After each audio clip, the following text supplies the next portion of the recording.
So now that we got the concept sculpt, I'm going to go through, and I think this one's called RefineSculpt. So we've already sketched this thing out using clay brush, Dynamesh, move brush, all that stuff. So I'm going to throw the base female back in there, make sure all the pieces fit to her. Delete the medieval chest plate thing that I had in there.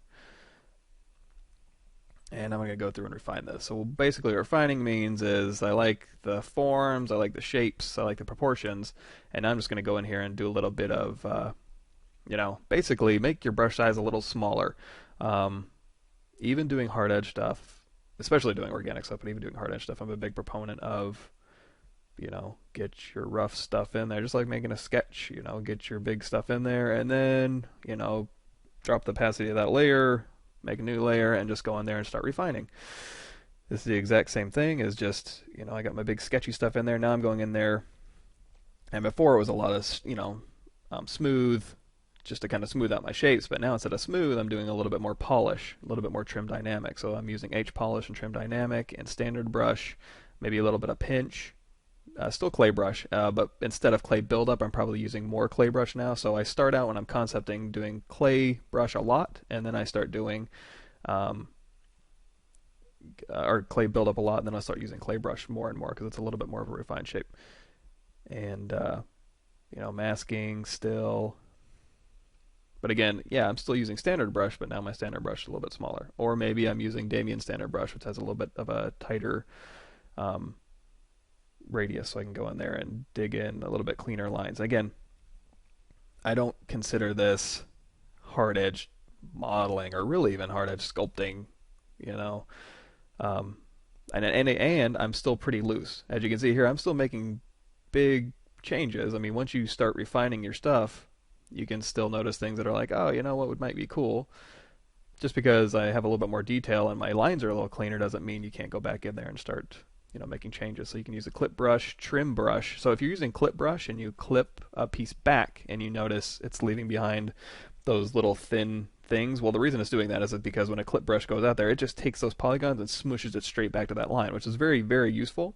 But if you're just doing a clean one line trim, what you can do is use the trim brush instead of the clip brush, and that'll actually slice that geometry and fill the hole at the same time. You can do that manually by using the slice brush and then hiding that poly group, deleting hidden, and then closing holes, but the trim brush does all that for you in one fell swoop. And you'll also notice I'm not even all that concerned. So when I do that insert brush with those cylinders, I'm not worried about, oh my god, there's cylinders and I need to sit there and box model these amazing things for those cylinders. Those are just placeholder cylinders. Like I said, anything you insert, even if you Dynamesh them and smooth them and trim dynamic them and start sculpting on them, that doesn't mean they're the be-all end-all. That just means I want a cylinder type object back there. Now, will I refine those cylinders and then bake it and ship it? Maybe. Or will I go through there and go, okay, those cylinders need to be replaced by these cool little things I made off to the side, and then I'll shove them in there.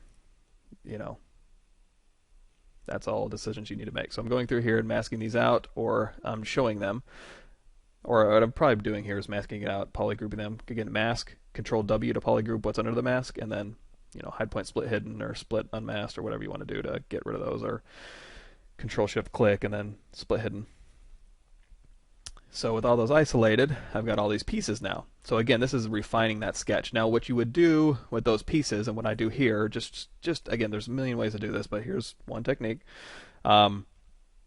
Split those pieces out, fill hole. Now when you fill a hole, you'll notice just right there, there's a new polygroup where that hole was. Well, you can use that to your advantage. If you go over to your brush menu, you go to auto masking, you can turn polygroup up to 100 so that anytime you're brushing on a polygroup, it will only affect that polygroup.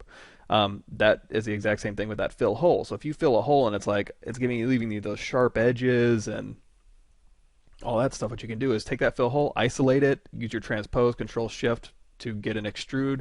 All I'm looking for is some thickness for that Dynamesh. Dynamesh doesn't work very well on one-sided meshes basically. So what I like to do is give my Dynamesh a little bit of thickness, a little bit of room to breathe, so I'm not constantly fighting, holes in my meshes, that kind of thing. And splitting this piece off, had a little bit of problems here. And again, this is one of the things where it's like old techniques, I'm kind of wasting my time here. But the cool thing about wasting time, quote unquote, in ZBrush is that it doesn't waste that much time. It's not really time wasted if you learn something. So I learned something here. Not to do that again.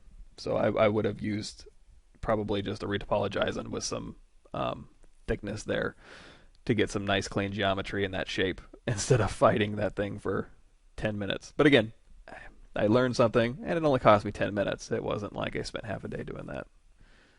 And again, this is another very fast process. So my concept sculpt maybe takes 90 minutes to sculpt that out in clay brush and stuff, and this will probably be another a couple hours to go through and mask these pieces off, split them off, go through their polish and trim dynamic. I'm not rebuilding shapes yet. That's where it slows down a little bit more.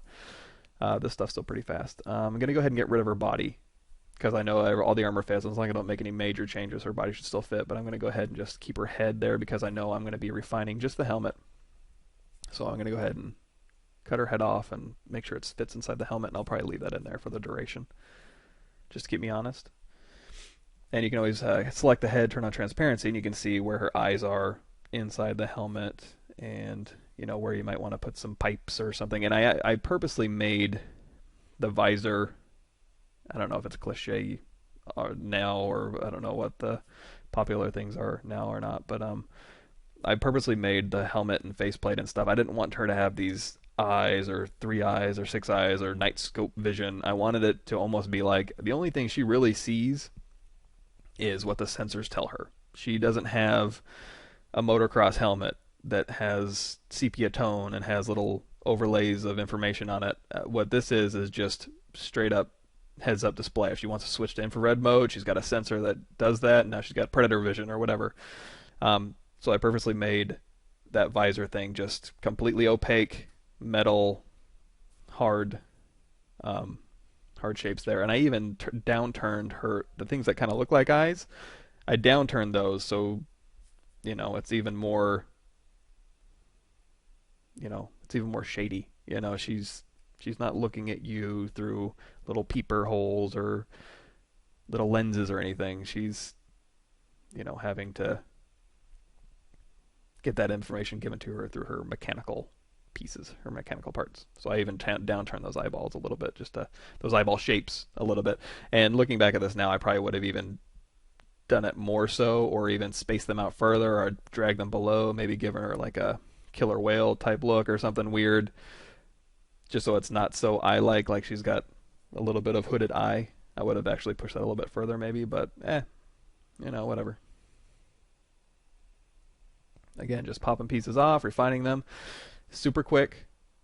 Give it a little bit of thickness with that close holes. I mean, you can always grab a piece off, do an extract. You can grab a piece off, do a morph target difference mesh. There's, for any given thing you want to do in ZBrush, there's probably at least 3 ways, if not 10 ways to do it. And that's the same for anything in 3D. If I wanted to export this and do any number of things in any number of programs, I could do that. But again, this was an exercise to stay in ZBrush. This is a technique that worked for me at the time that was fairly quick to refine my sketch. And I still consider this a sketch. This is like a sketch in Photoshop that you do where, you make your thumbnail and it's mostly just black and grays, and then you lower the opacity and you go in there, and then it's still pretty rough sketch. Now this is the version where I'm going in there with some clean lines and I'm actually making sense of the nonsense random brush things that I did, making sure things kind of work. Because when I'm in there with my clay brush or insert brush or whatever in Dynamesh, I'm not necessarily thinking, I mean I should be, but I'm not necessarily thinking about how all this stuff's going to work. And when I'm Dynameshing on the clay level, I keep my resolution low. When I'm Dynameshing on this level, my resolution is a little bit higher. I know you're generally speaking, you use Dynamesh just to set up your base mesh, and then you refine it from there. I'll use Dynamesh all the way through this thing up until the very last possible minute. Again, would I do that today, a year later, looking back? Probably on some pieces, but maybe not quite as much.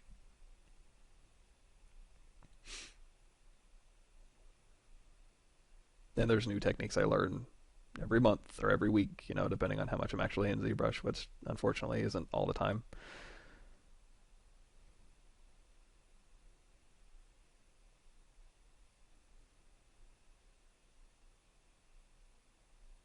And as I'm splitting these pieces apart, I might have to go back in and move them, but it's easy enough to move them around. And you also, so as you add more subtools, you might be feeling overwhelmed, like, oh my gosh, there's no subtool grouping system, or I can't put them in folders, or I have no idea where things are, I'm not naming things.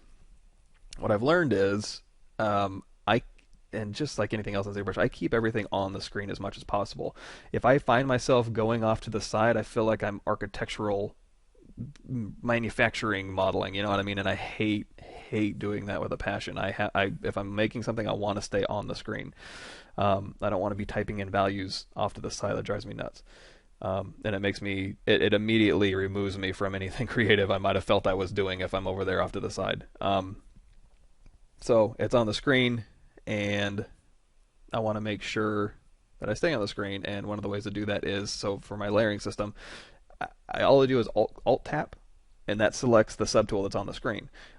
If I want to have a couple of things that I want to have visible, I can go into solo mode at any time, but if I want to have like 2 or 3 things visible, what I'll do is I'll Alt Tap, and then I'll Shift Click. You'll see on my subtool menu there's a kind of a bent right turn arrow that goes up. Just Shift Click that. That'll shoot it straight to the top of your stack, and then I'll Alt Click the next thing, shoot it to the top, Alt Click the next thing, shoot it to the top, and then I know that my top 3 subtools are the ones I want to see, or the ones I want to merge, or the ones whatever. Then you can just go into your layer mode, turn off the eyeball. Select if you have a subtool selected and you turn off the eyeball for it, it'll turn off the eyeball for all of them. And then I'll click the title for that subtool, and that'll keep that active and the eyeball on. And then I'll go through and turn the eyeball on for the bottom for the next 2, and then I've got those 3 isolated. And like I said, that works just as well for merging. So if I want to merge 2 or 3 to separate things, I'm not going to hunt through the subtool menu. What I'm going to do is Alt Click on my screen, shoot it to the top. Alt Click on my screen, shoot it to the top. Alt Click on my screen, shoot it to the top. Merge, merge, merge. Merge down, merge down, merge down. And I even have a hotkey for merge down. To stay one as in Photoshop, I have, I think, Alt E or something. I forget. I have to actually be doing it. It's weird. I can't sit there and think about what my hotkeys are. But I have a hotkey for merging down because I do it a lot. So here I'm masking it out. So here we're getting into, I'll do a little, so you can mask and you can make a poly group. What you can do with that poly group is if you isolate that poly group, you can go into polish by feature, and that'll actually round those edges out. And then if you Control Shift with a transpose and pull that back into your mesh, it'll actually extrude and give you a nice clean break. Again, this is still concept sculpting. I consider it that, so I don't need anything super clean, but it's a nice, easy way to get clean stuff without spending a lot of time. That was just a topology brush, so use your topology brush to kind of make a neck layer if you don't want to extrude, you want something more accurate, or if you want to use your topology brush to have specific dividing lines that you can later pop out with panel loops, which we do later. So topology brush is useful for that.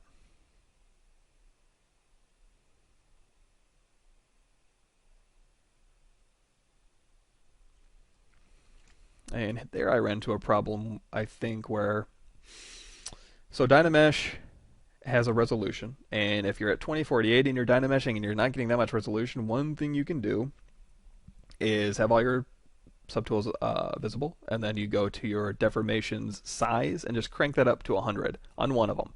And then go to the bottom of that menu and do repeat to other, and that'll scale up, that'll resize all of your, and it's fast. It doesn't go through each one of them individually. It just goes boop, and it's done. And I've never had a crash on me, so it works.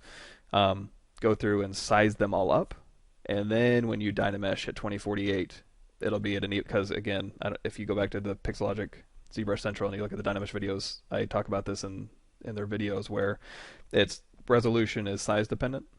Joseph Drust has a Dynamesh tool that does this as well. That you can punch in specific values. It's even more better than doing it manually like that. But definitely check that out. It's on ZBrush Central. Just look it up. But anyways, you can size it all up, and then because it's Dynamesh is resolution dependent, because your object is bigger, you'll have more polygons, and then more polygons equals more detail.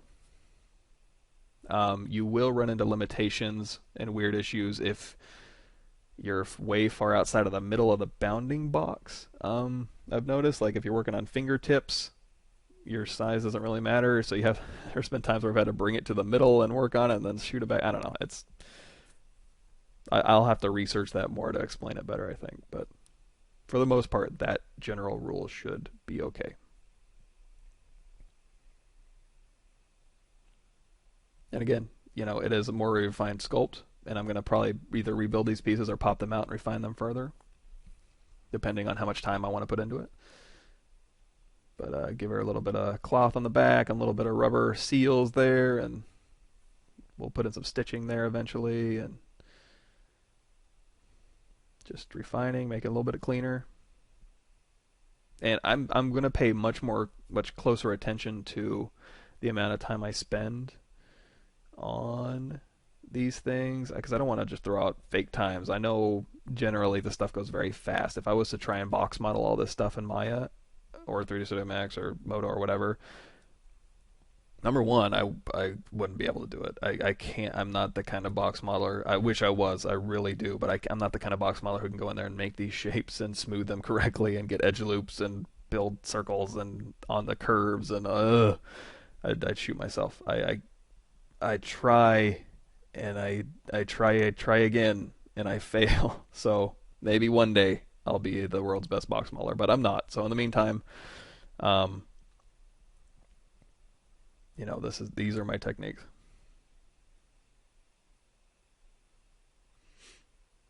And again, and I like the freedom of not having to sit there and worry about. I mean, it is cool, and you can go in and ZRemesh or rebuild the stuff, and I do that too as well. But at this point, I really don't want to sit there and think about. I really don't want to think about topology, and the fact that I don't have to think about topology and get these really complex, fairly clean shapes that answer a lot of questions for me is great.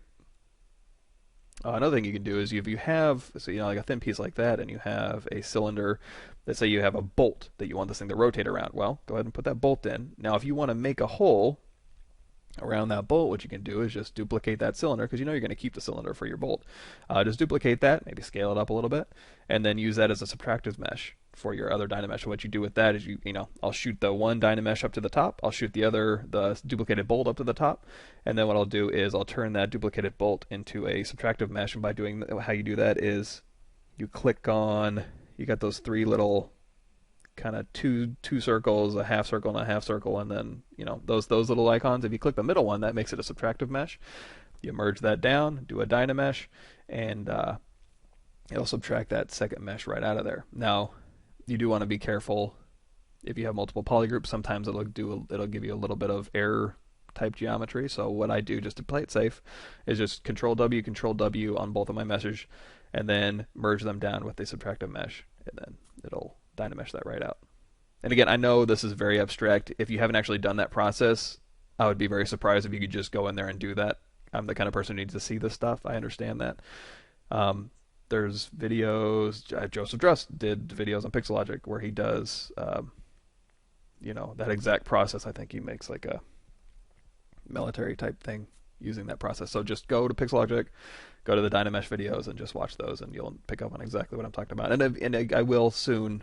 Again, I keep saying soon. I don't know, relatively speaking, what soon means, but hopefully not forever in the future. I will actually go in and do these. I'll do this kind of. I'll do a whole character, and then as I'm doing this, I'll do a time lapse where I talk about what I'm doing, and then I'll go through and take notes and be like, okay, in my video I do all this stuff, and then I'll break those videos down. So for this video, here's a time lapse. Here's me talking about it. Now, here's me using all the technique. Here's me doing an example of all the techniques I use in this video, and hopefully that'll give you a nice, well-rounded understanding of my techniques.